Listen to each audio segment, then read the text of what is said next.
Com a minha voz clamo ao Senhor. Com a minha voz ao Senhor suplico. Diante dele a queixa-me estou. Diante dele exponho a minha aflição. Cantemos este cântico espiritual. Com a minha voz clamo ao Senhor.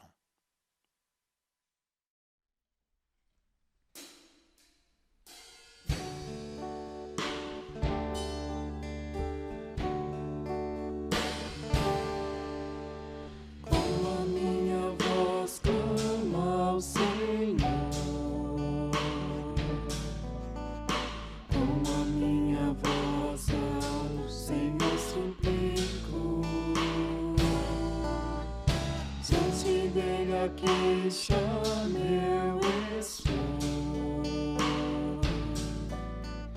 diante dele exponho a minha aflição. Quando aqui dentro de mim esmorece o meu espírito, tu então conheces minha vereda. Direita e vejo, não há quem me conheça, não há lugar onde me refugiar. Com a minha voz clamo ao Senhor, com a minha voz ao Senhor suplico. Dele a queixa meu estou, diante dele exponho a minha aflição. Ó Senhor, a te clamei, pois tu és o meu refúgio e o meu tesouro entre os viventes. Atende o meu clamor, pois estou muito abatido. Livra-me bem do forte tentador.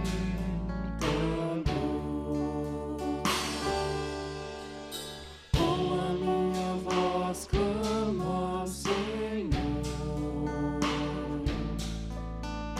com a minha voz ao Senhor suplico. Dele a queixa meu estou,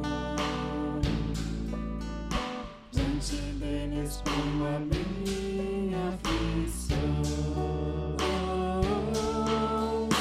Tira-me desta prisão e assim louvarei teu nome, e então os justos me cercarão.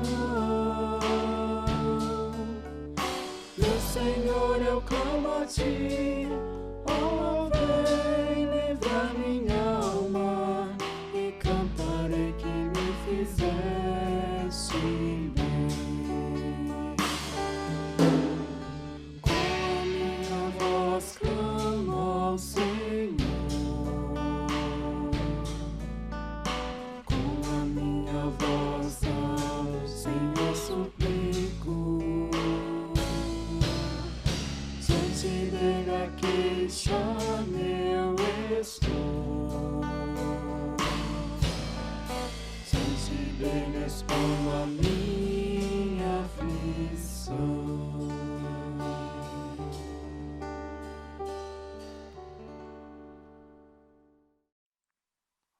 Vamos abrir a palavra de Deus no Salmo 124. Salmo 124. Vamos ler, todos juntos. Não fosse o Senhor que esteve ao nosso lado, Israel que o diga. Não fosse o Senhor que esteve ao nosso lado quando os homens se levantaram contra nós e nos teriam engolido vivos. Quando a sua ira se acendeu contra nós, as águas nos teriam submergido e sobre a nossa alma teria passado a torrente. Águas impetuosas teriam passado sobre nossa alma. Bendito o Senhor, que não nos deu por presa aos dentes deles. Salvou-se nossa alma como um pássaro dos laços dos passarinheiros, quebrou o laço e nós nos vimos livres. O nosso socorro está em nome do Senhor, Criador do céu e da terra. Curvemos as nossas frontes e falemos com Deus em oração. Convido o reverendo Marcelino para nos dirigir a Deus neste momento.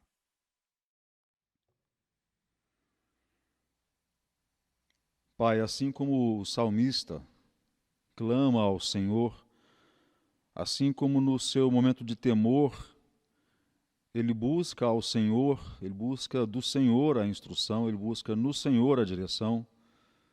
Fazemos o mesmo nesse instante, ó Deus, nos tempos que nos afligem, buscamos do Senhor a direção, a orientação para nossas vidas.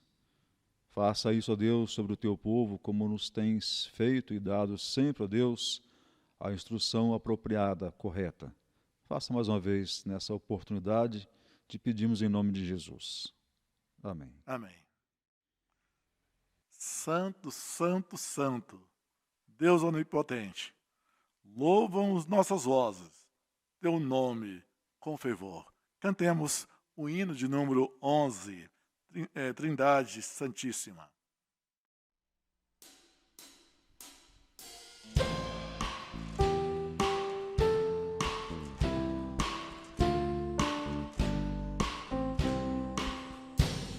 Santo, Santo, Santo, Deus onipotente, louvam nossas vozes, teu nome com fervor. Santo, Santo, Santo, justo e compassivo, Deus triuno, excelso Criador. Santo, Santo, Santo, nós os pecadores não podemos ver tua glória sem temor.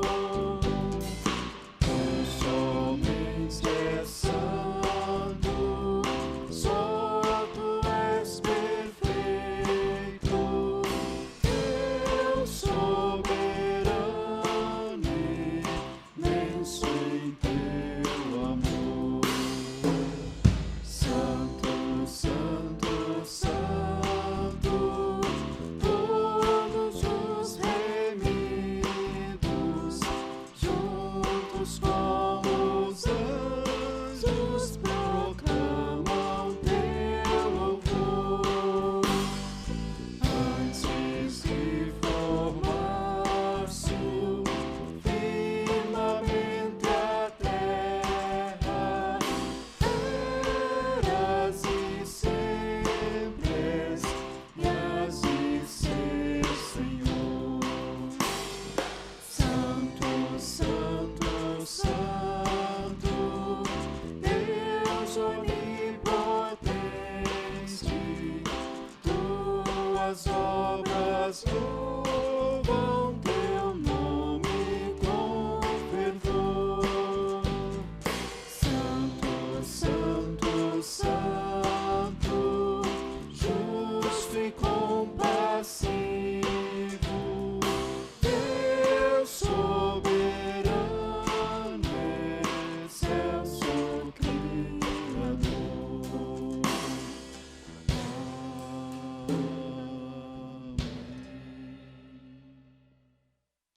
Continuando a nossa adoração ao nosso Deus, cantemos neste momento o cântico Sola Gratia.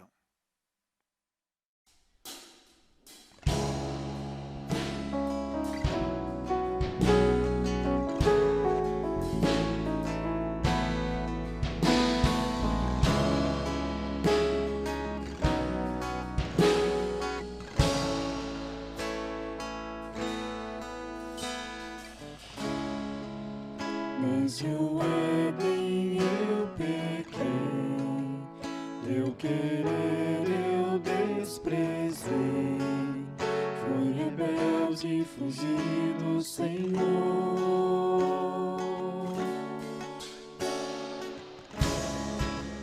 Tua lei me faz saber que eu devia perecer, mas salvaste esse vil pecador.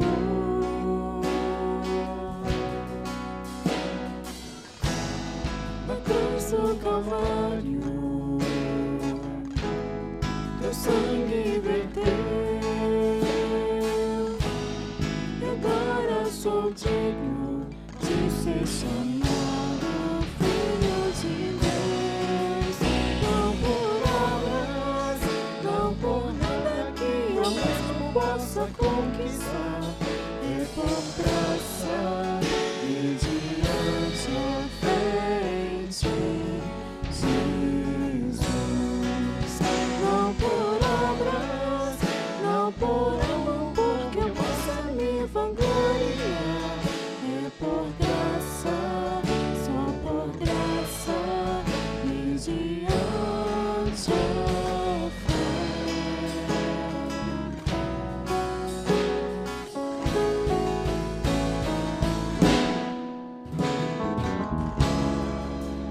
Deus provou o seu amor quando eu era pecador.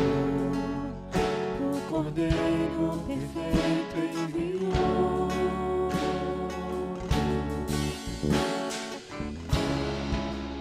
No perfeito plano seu, o bom Deus me escolheu. Vida nova e eterna tornou. A vida é o Cristo que ressuscitou.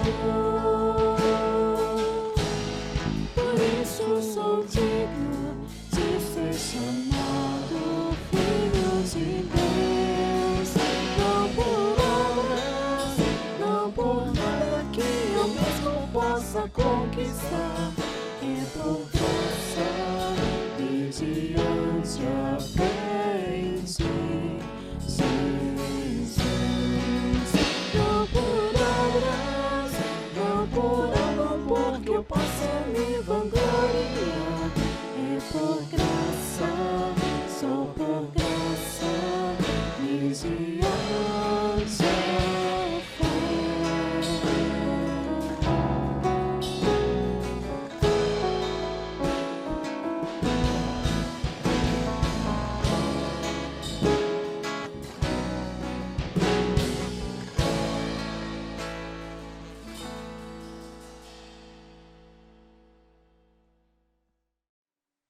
Preparando para o nosso estudo, mais uma vez vamos falar com Deus em oração, pedindo dele força, sobretudo que seu Espírito abre os nossos entendimentos. Senhor, é teu povo que neste momento se reúne, mesmo distante, ó Deus, para exaltar o teu santo nome e aprender da tua palavra. Pedimos, ó Deus, que esta palavra tão rica fale aos nossos corações neste momento.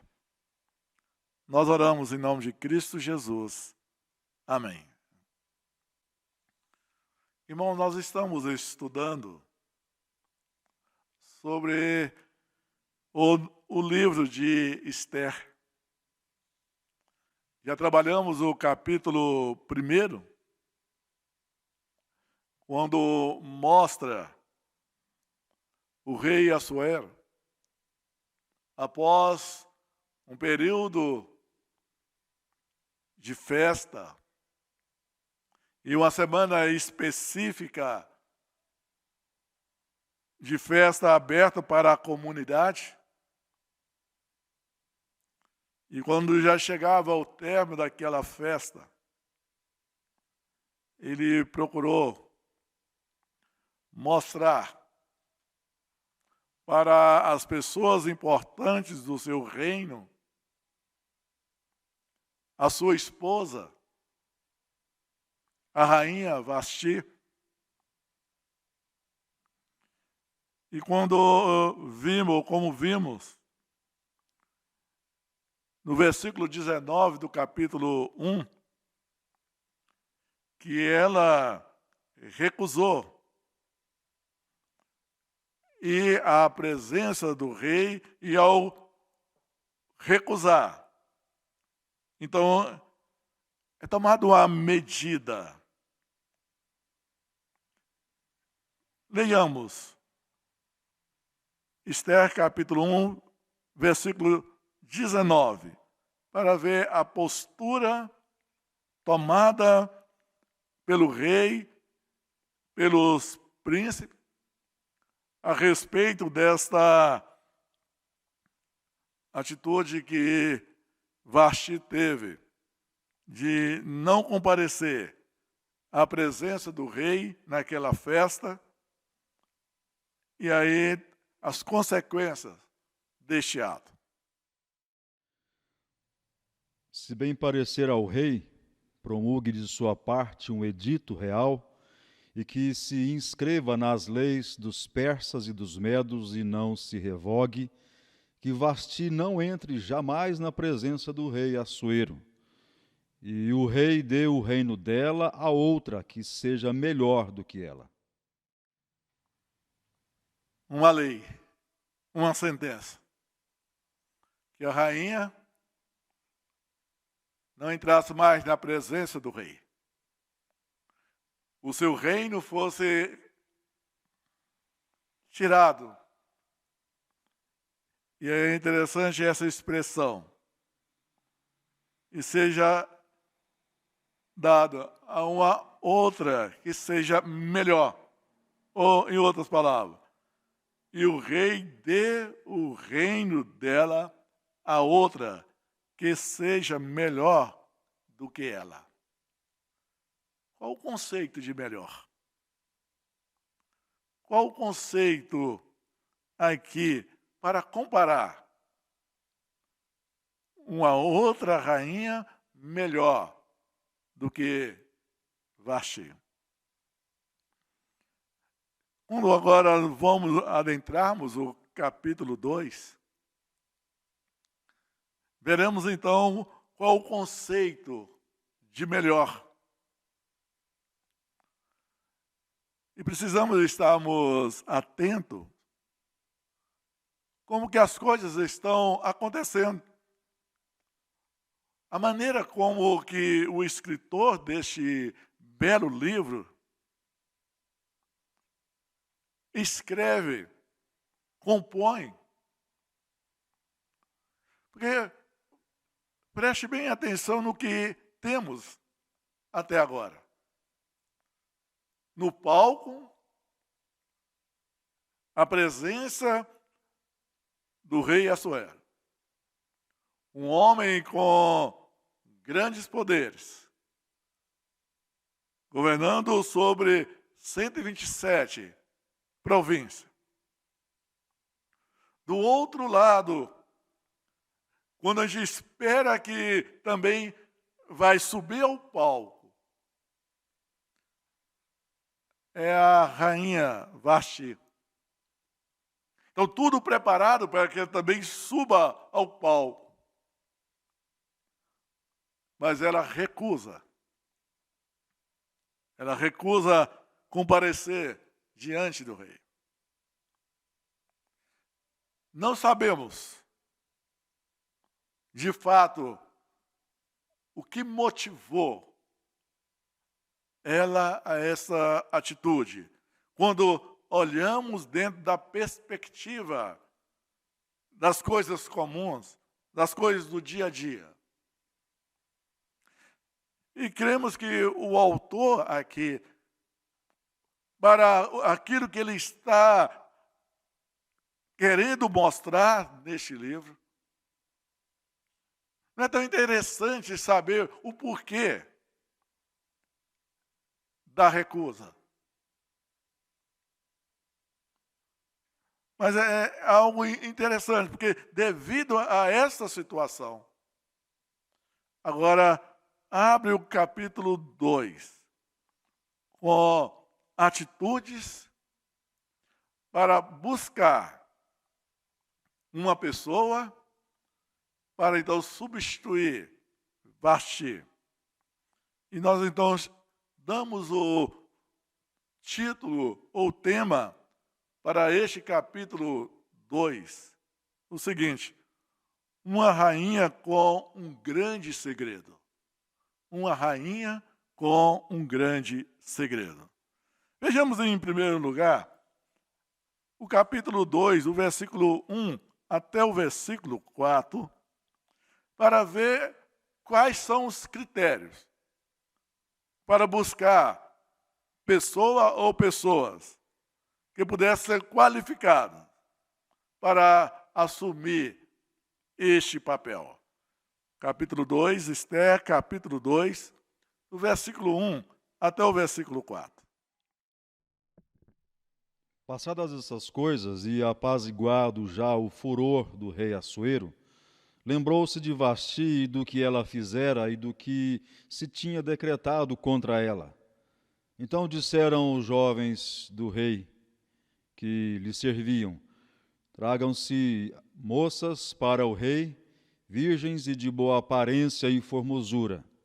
Ponha o rei comissários em todas as províncias do seu reino, que reúnam todas as moças virgens, de boa aparência e formosura, na cidadela de Suzã, na casa das mulheres, sob as vistas de Regai, eunuco do rei, guarda das mulheres, e deem-se-lhe os ungüentos.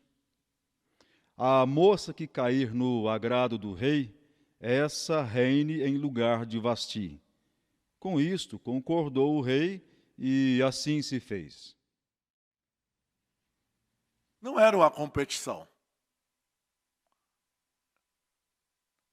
Não era um concurso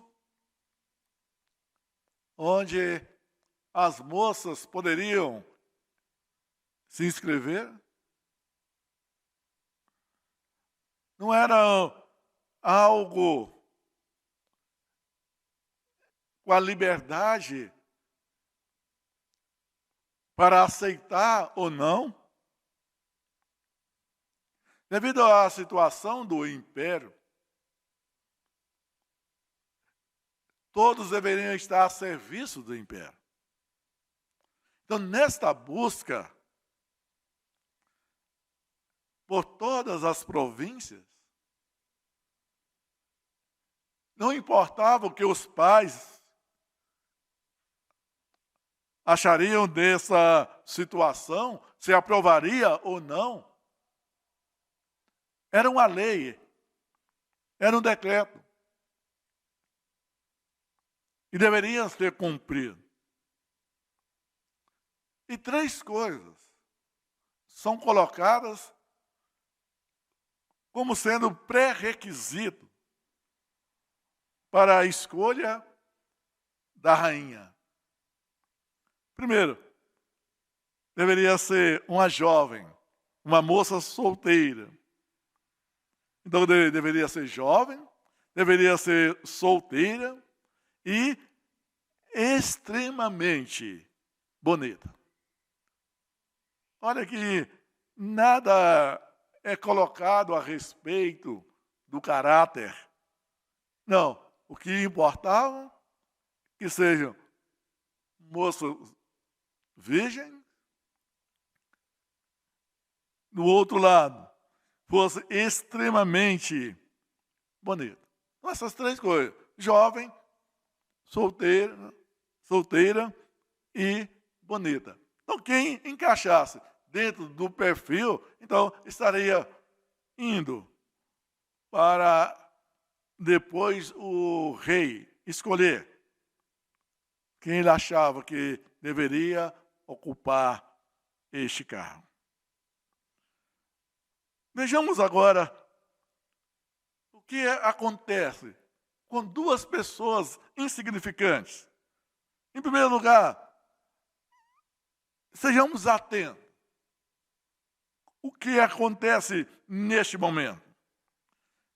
No capítulo 2, versículos 5 ao versículo 7.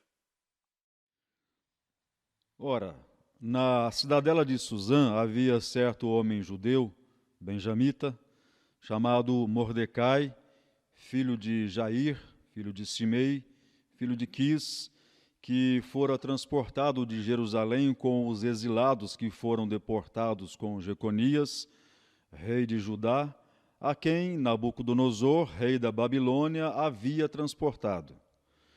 Ele criara Radassa, que é Ester, filha de seu tio, a qual não tinha pai e nem mãe, e era jovem bela, de boa aparência e formosura.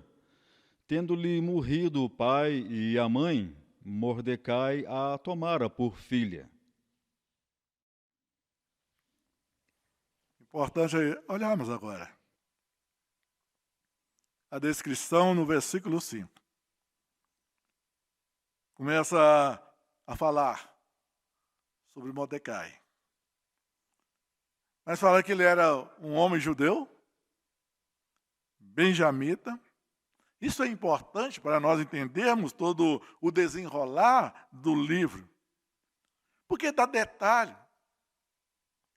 Vai mostrar, então, que estava ali como escravo. Mas quando fala que é benjamita, vamos entender vendo 1 Samuel, capítulo 9, versículo 1 e 2, para nós vermos essa ligação. Por que essa expressão? Porque está identificando, além de ser judeu, um benjamita. Havia um homem de Benjamim, cujo nome era Aquis, filho de Abiel, filho de Zeror, filho de Becorate, filho de Afias, benjamita, homem de bens. Tinha ele um filho cujo nome era Saul, moço e tão belo que entre os filhos de Israel não havia outro mais belo do que ele. Desde os ombros para cima sobressaía a todo o povo. Vamos fazer essa conexão. Então, quando fala que Mordecai fala que era um judeu, Benjamim, vai falar que era filho de Quis, está ligado à mesma tribo de Benjamim, em termos do rei Saul. O rei Saul, conforme 1 Samuel 9, 1 e 2, então vai falar que é filho de Quis. Ou em outras palavras, Mordecai, aquele homem que estava ali, era da linhagem real, olhando no contexto de Saul. Era da tribo do rei Saul. E isso vai fazer uma grande diferença quando estudarmos, principalmente, o capítulo 3. Então, no momento, chama a sua atenção para ligar Mordecai com o rei Saul. Então, ele é descendente da família ou da tribo de Saul.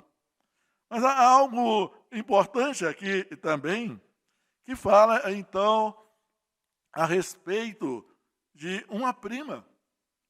E essa prima é Radassa, que foi mudado o nome para Ester, e descreve, então, que ela não tinha pai, ela não tinha mãe, e o primo Mordecai, então, diante desta situação, cria Ester. A palavra Ester quer dizer estrela. e de acordo com alguns estudiosos, também ligado a um deus adorado na Pérsia. Também o nome Mordecai está muito... há um trocadilho aqui entre a palavra hebraica com um deus também adorado por esses povos, ou por os medos e persas.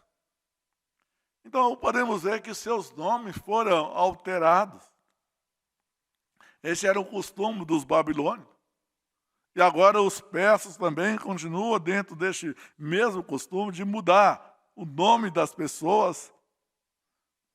E fala que era uma jovem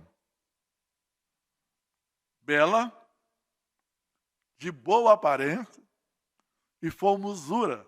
Então há um acréscimo aqui em termos da descrição.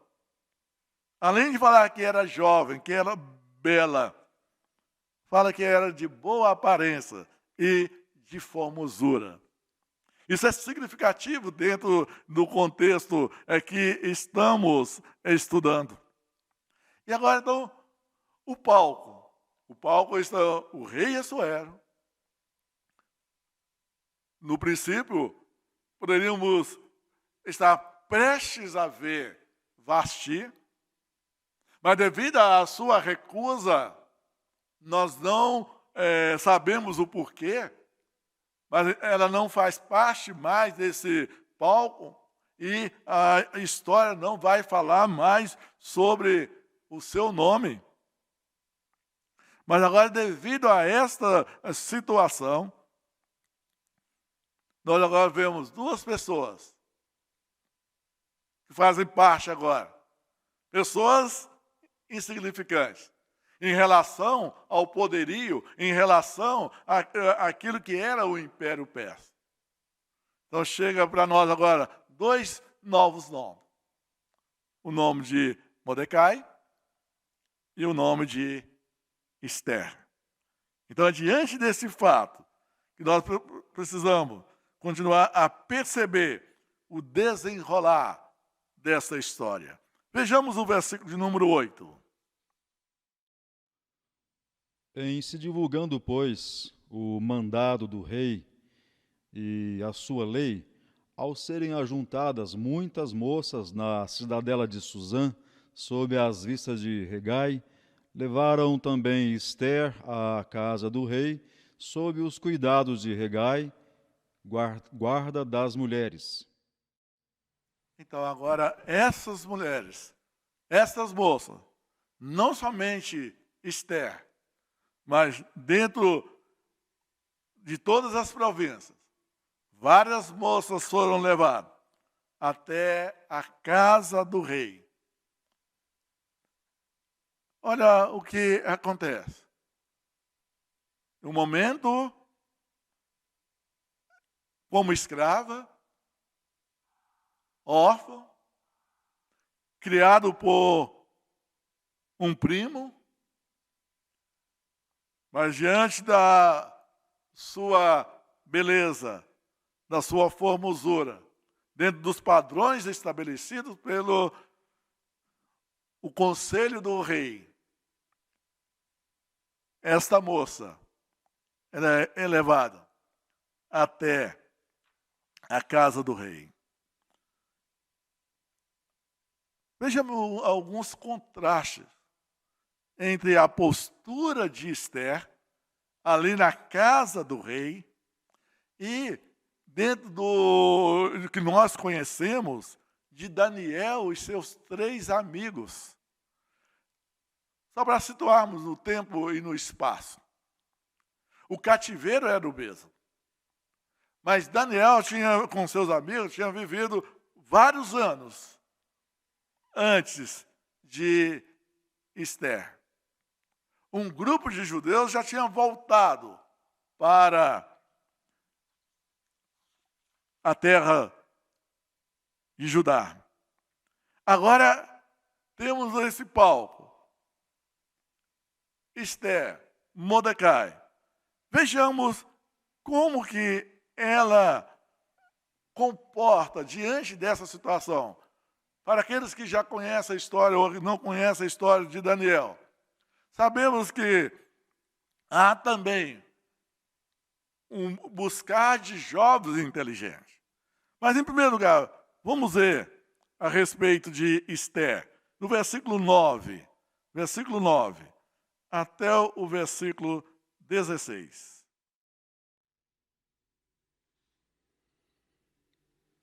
A moça lhe pareceu formosa e alcançou favor perante ele, pelo que se apressou em dar-lhes os ungüentos e os devidos alimentos, como também 7 jovens escolhidas da casa do rei, e a fez passar com as suas jovens para os melhores aposentos da casa das mulheres.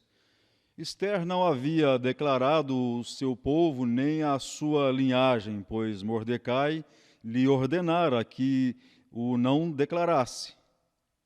Passeava Mordecai todos os dias diante do átrio da casa das mulheres para se informar como passava Esther e do que lhe sucederia.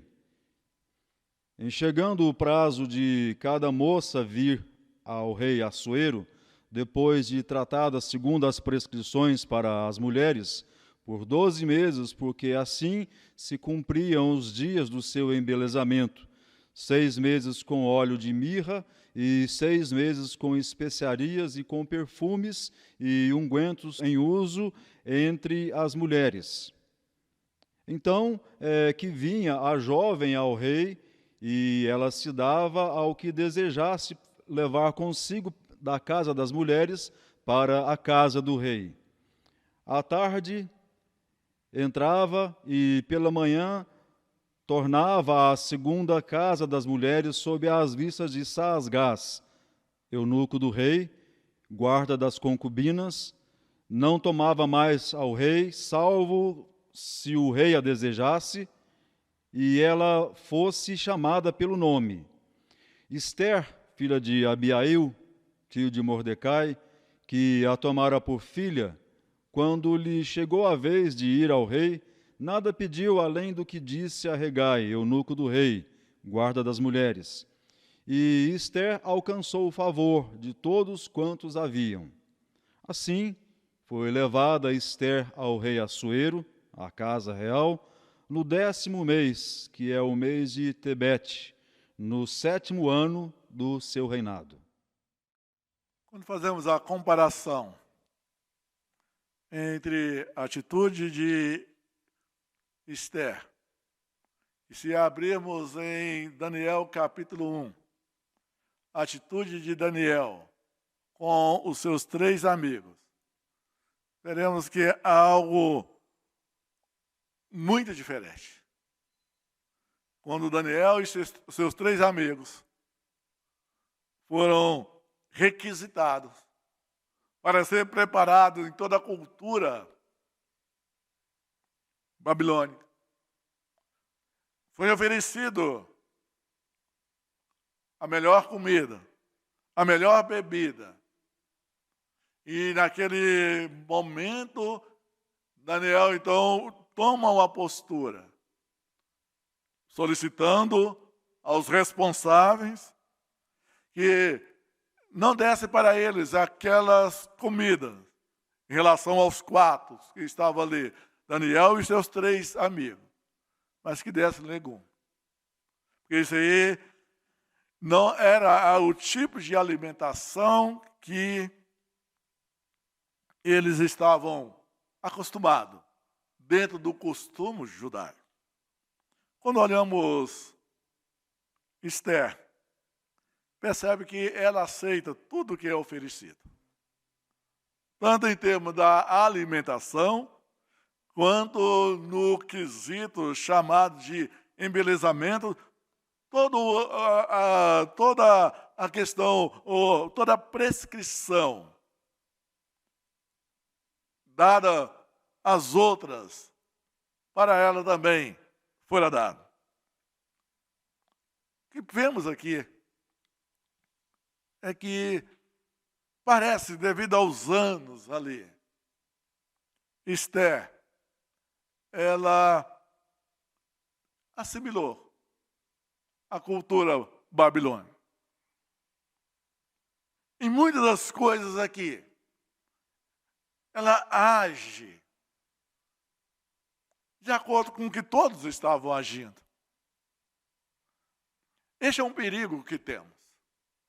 É o perigo da cultura. Quando abrimos mãos de valores, quando abrimos mãos de princípios, e estamos adequando aquilo que chamamos, que é cultural. Não importa se fere os princípios da ética, da moral, se fere os princípios bíblicos, mas abrimos mão desses valores e ajustamos dentro dos valores da cultura. Uma outra coisa que vemos aqui é que no versículo 10 temos essas palavras: Esther não havia declarado o seu povo nem a sua linhagem, que havia sido orientado por Mordecai. Se olharmos o versículo 20 também, vamos ver que eu tenho essa mesma expressão, que ela, mesmo agora sendo escolhida rainha, ela não declara o seu povo e nem a sua linhagem. Parece paradoxo. A pergunta é, por quê? Sendo que o escritor, ao relatar o início deste capítulo, fala de Mordecai como sendo um judeu. Por que agora esconder ou não declarar o seu povo e a sua linhagem? Antes de esclarecer mais detalhe a esse respeito, nós temos outros exemplos da Bíblia, ou na Bíblia, de pessoas que tentaram ocultar a identidade. Vamos em Gênesis capítulo 12. Gênesis capítulo 12, do versículo 10 até o versículo 13. Gênesis 12, do versículo 10 até o versículo 13. Havia fome naquela terra.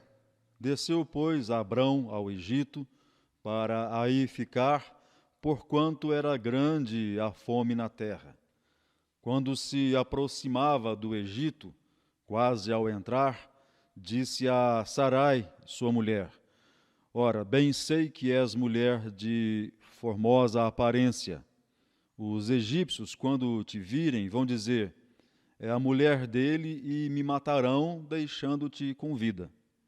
Dize, pois, que és minha irmã, para que me considerem por amor de ti e, por tua causa, me conservem a vida. Conselho de Abrão para a sua esposa,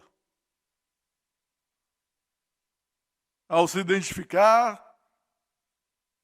diante daquelas autoridades,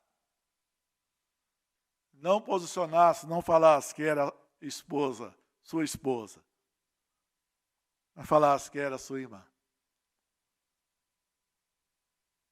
E a razão que ele coloca era por causa da proteção da vida dele.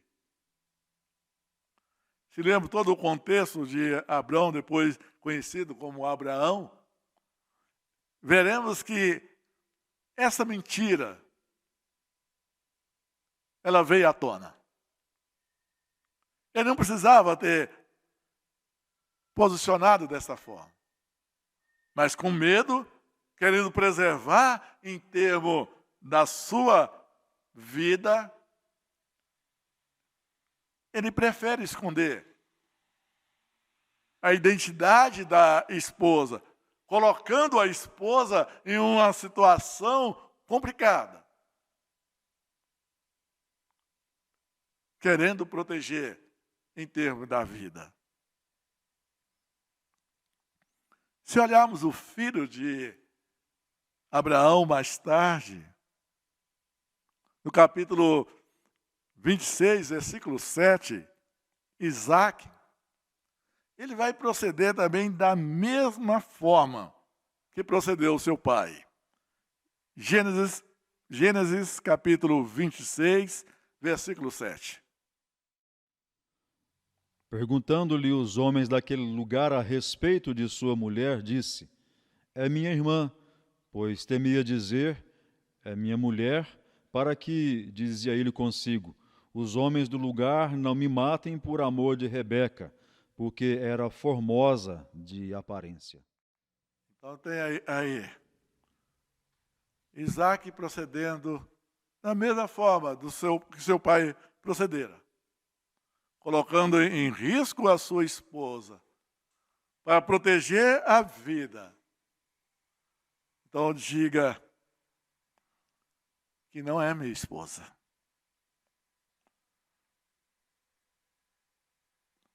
Por quê? Por quê?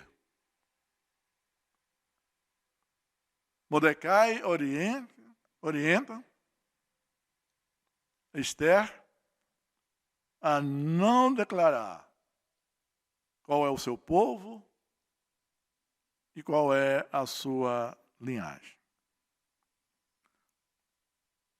Interessante a maneira que o autor ele vai colocando essas situações. Primeiro, nos chama a atenção quando fala de Vasti, de não ter comparecido diante do rei. Fala que ela recusou, mas não diz o motivo. Aqui nós temos essa colocação de que Mordecai pediu para que ela não falasse, declarasse qual o seu povo, e nem tampouco qual a sua linhagem. Mas não fala o porquê. Contudo, eu creio que há uma pista aqui para mostrar a razão. E mais tarde, em outras mensagens, isso vai ficar mais claro. Primeira coisa que eu chamo a atenção aqui, que é a expressão para não declarar o seu povo. Então, o seu povo era o povo judeu. Nem a sua linhagem.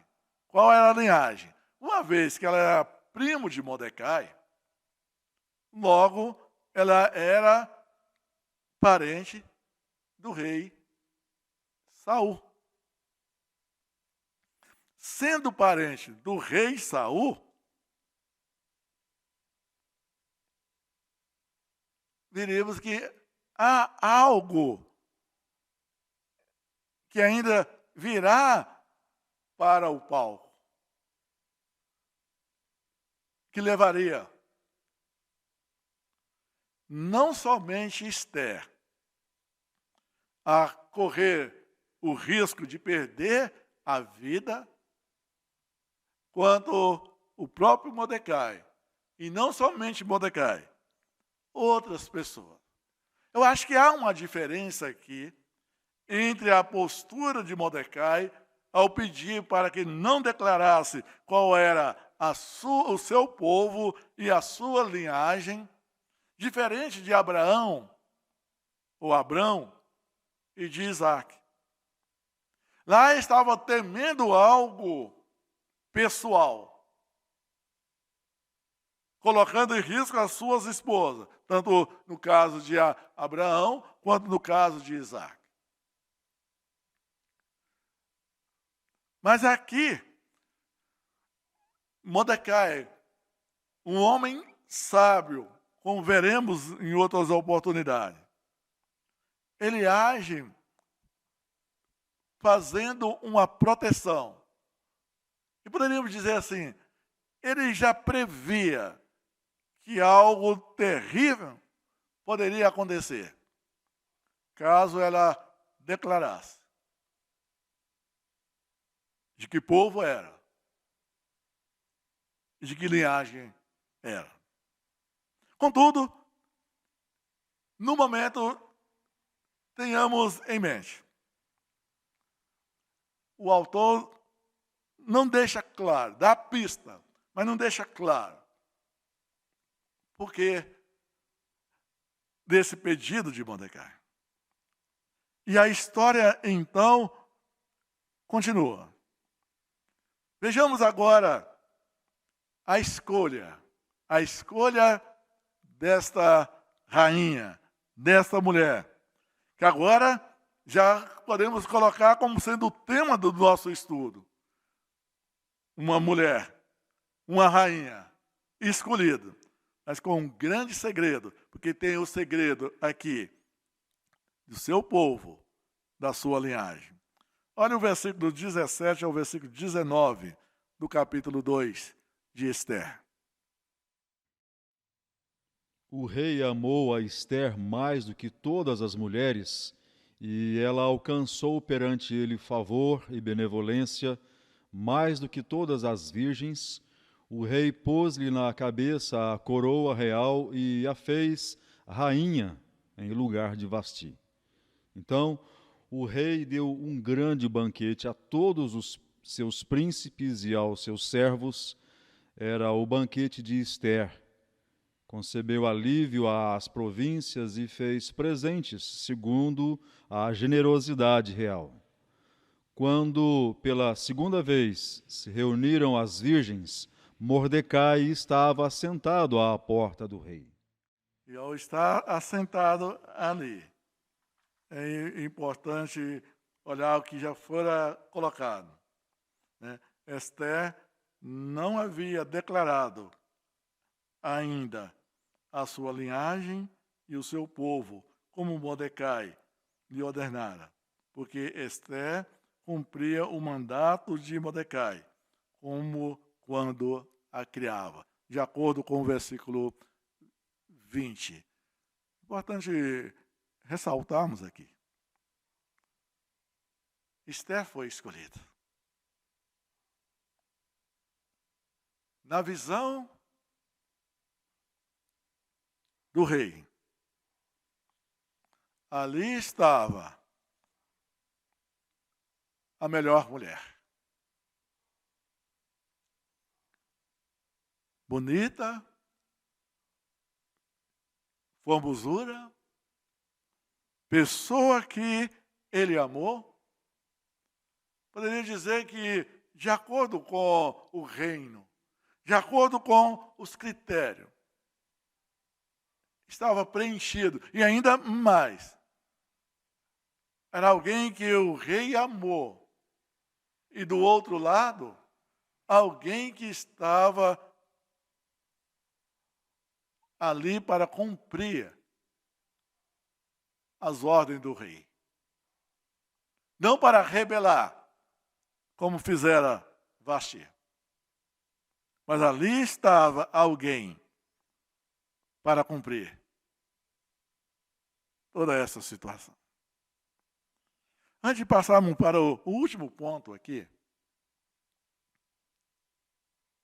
chama a atenção de todos que as coisas estão acontecendo e muitas das vezes aqui nós paramos aqui para olhar as atitudes de Esther, a atitude de Mordecai e esquecemos do ponto fundamental de toda esta história. O ponto básico aqui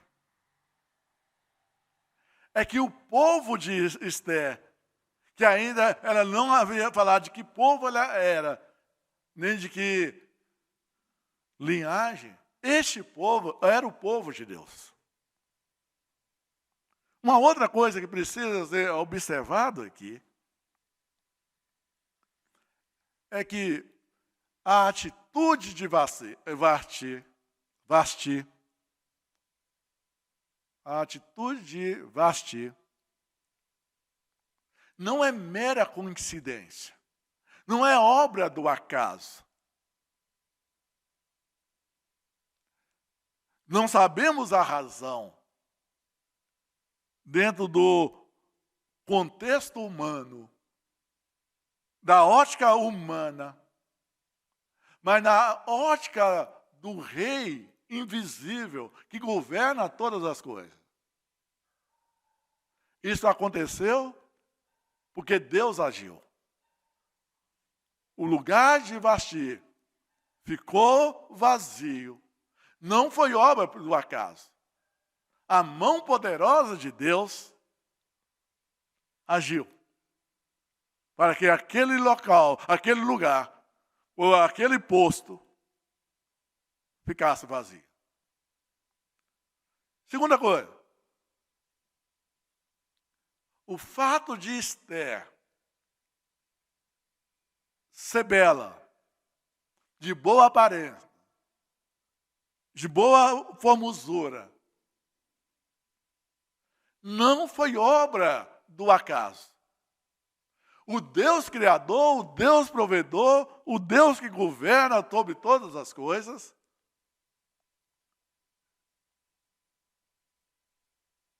deu para ela todos aqueles atributos.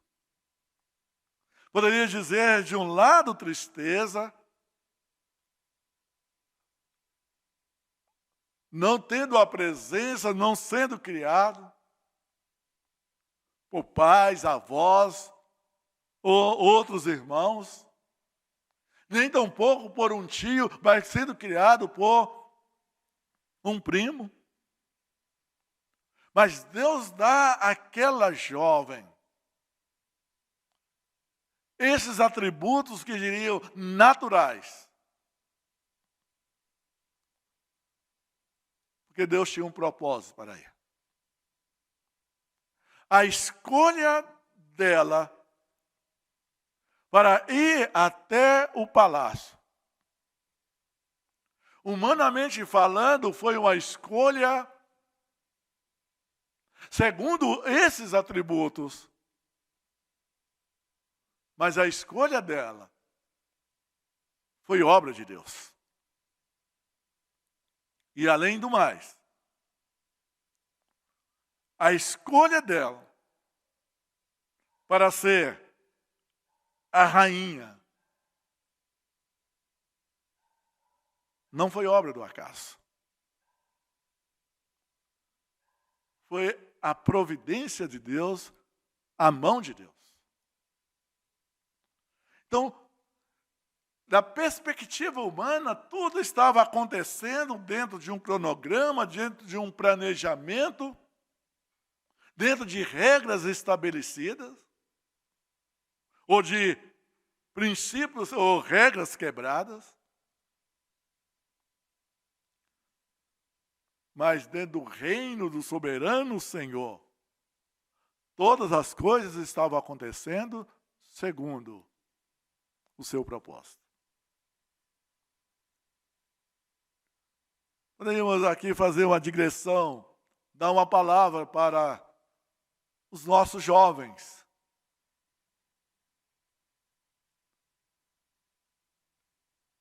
Tanto em termos dos rapazes, quanto das nossas moças, os adolescentes. Este corpo, esta aparência, toda a sua formosura, não coloque a serviço de Satanás. Lembre que é presente de Deus para ser usado para o serviço do nosso Senhor. Seja usado para a glória do Senhor. Que de acordo com o apóstolo Paulo, nós pertencemos, o nosso corpo, todo o nosso ser, pertence ao Senhor. Voltando para a questão de Esther, muitas coisas chocam, tanto com a cultura judaica quanto com os nossos princípios cristãos. Mas quando nós olhamos dentro da ótica ou da perspectiva divina, o Deus que é fiel, não que ele esteja apoiando erros aqui, como que ele não apoiara o erro de Abrão e nem tampouco de Isaac. Mas com a sua fidelidade, ele independe daquilo que nós realizamos. Há um propósito. Ele faz que todas as coisas convergem para um bem comum ou para o bem daqueles que amam ao Senhor. Diante disso, vamos então fechar o nosso estudo. Vendo agora algo que acontece. O versículo 19, então, diz: quando pela segunda vez se reuniram as virgens, Mordecai estava assentado à porta do rei. Parece que ele era um funcionário ali. Parece que ele era um porteiro ali. Agora, veja o versículo 21 até o versículo 23.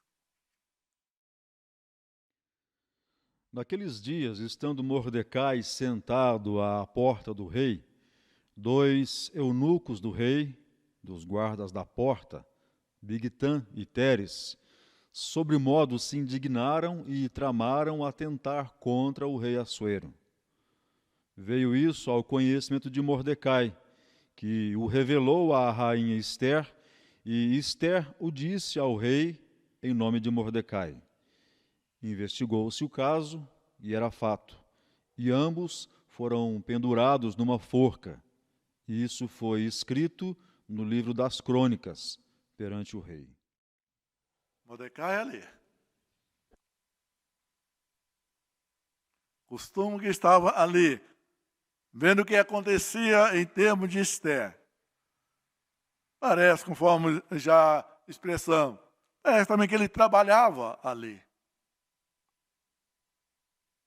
Ele fica sabendo de 2 pessoas perto do rei, chegado ao rei, que estavam tramando, preparando, tirar a vida do rei.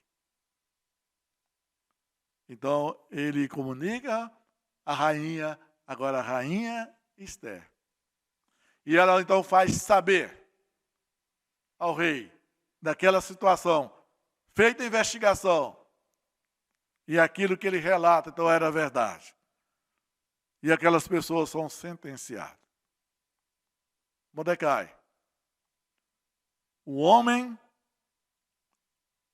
que foi usado para salvar a vida do rei. Este fato tão nobre foi escrito no livro das crônicas. Foi registrado. Mas este homem, de acordo com os costumes da época, deveria ter sido aclamado. Mas ele foi esquecido. Foi registrado o grande feito, mas nada mais. Lembro da história de José do Egito. Após interpretar o sonho do copeiro do rei, ele pediu para que estivesse lembrando dele. O copeiro foi solto e não se lembrou de José. Aqui temos um homem salvando o rei todo-poderoso. Fato tão notório, ou tão importante, que vai para os livros das crônicas. Mas ele é esquecido.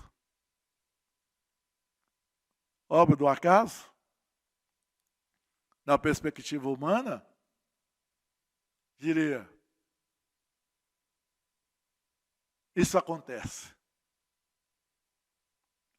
Como veremos, o que aconteceu aqui, ele não ter sido aclamado neste mesmo momento, foi tão somente a mão poderosa do nosso Deus. Deus, somente Deus, conduz cada detalhe da história. Com atos extraordinários, ou com no afazer, ou no dia a dia da história da humanidade. Deus vai agindo. E agora temos no palco o rei Assuero. Temos no palco Esther, a rainha Esther. E temos, diria, quase que chegou ao palco, Mordecai. Mas foi esquecido. Mas em tudo isso, Deus está agindo. Ele tem um propósito para todas as coisas. Aplicando de forma rápida, todas as coisas que estão acontecendo na sua vida não é obra do acaso. Seja coisas que traz alegria para você, de tristeza, frustrações, seja desesperança, tudo que está acontecendo na sua vida não é obra do acaso. Está acontecendo tão somente porque Deus tem um plano para a sua vida. Como creio que Deus tem um plano para a vida da nossa igreja, para a vida da nossa nação, para a vida do mundo, nestes momentos difíceis que passamos da pandemia. A Deus toda a glória, a Deus toda a honra, a Deus todo louvor. Cantemos neste momento o cântico espiritual. Te agradeço, ó Pai. Aproveitemos também para consagrar a Deus os nossos dízimos e as nossas ofertas.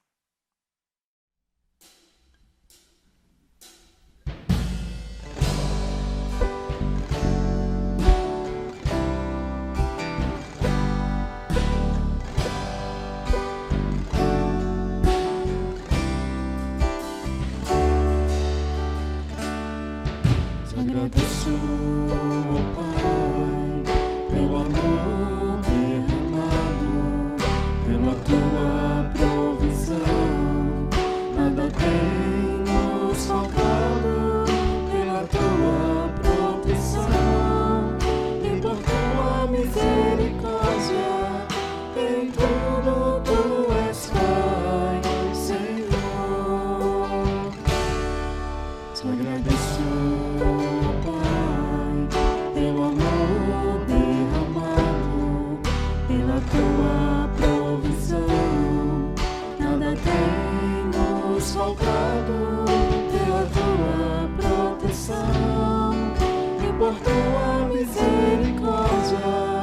Em tudo tu és Pai, Senhor. Te agradeço, ó Pai, te agradeço. Ó Filho, te agradeço, ó Espírito do Senhor, pelas nossas provações, pelas nossas famílias. Te agradeço, ó Espírito do Senhor, pelos nossos irmãos, pela tua igreja. Te agradeço, ó Espírito do Senhor.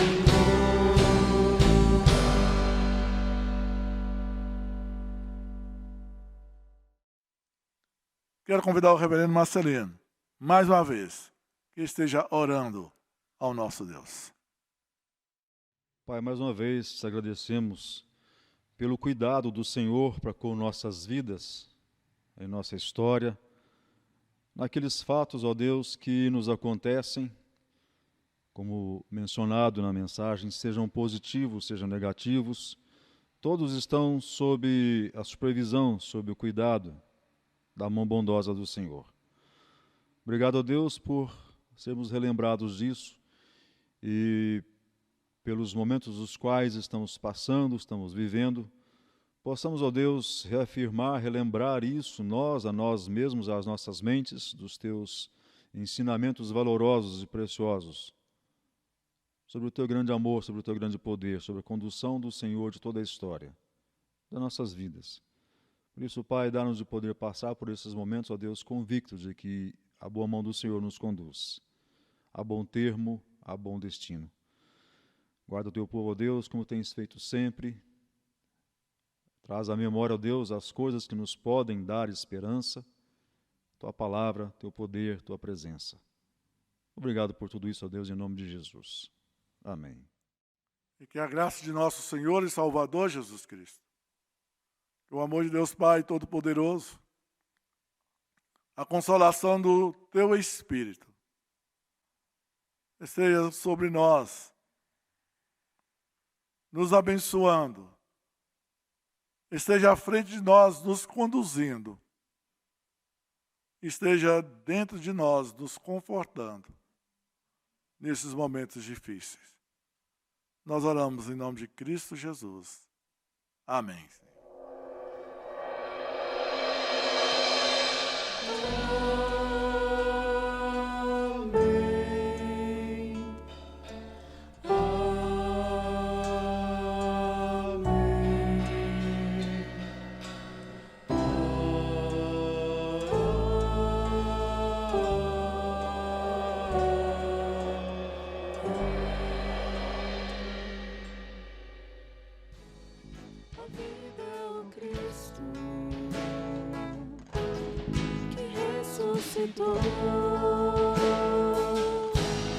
Por isso sou digno de ser chamado filho de Deus.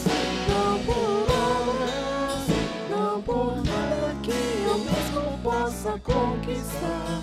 É por graça mediante a fé em ti, Jesus. Não por obras, não por amor, porque eu possa me vangloriar. É por graça, só por graça, mediante a